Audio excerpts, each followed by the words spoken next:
Ahoj, volám sa Olga a toto video bolo vytvorené s použitím umelej inteligencie. Umelá inteligencia transformuje fintech priemysel tým, že umožňuje nové produkty a služby, ktoré sľubujú rýchlejšie, bezpečnejšie a viac personalizované finančné zážitky. AI analyzuje veľké dáta na posúdenie úverovej schopnosti, čo pomáha bankám a úverovým inštitúciám efektívnejšie rozširovať ponuky úverov.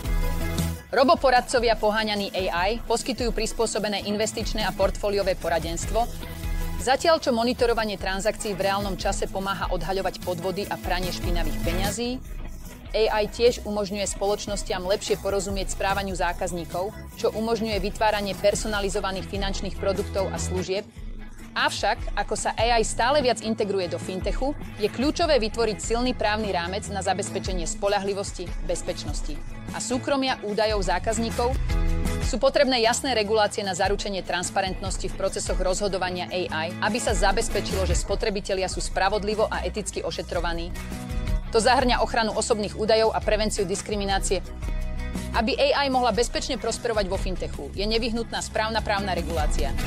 Zabezpečením súladu, transparentnosti a ochrany spotrebiteľa môžeme maximalizovať potenciál AI a zároveň minimalizovať rizika vo finančnom sektore.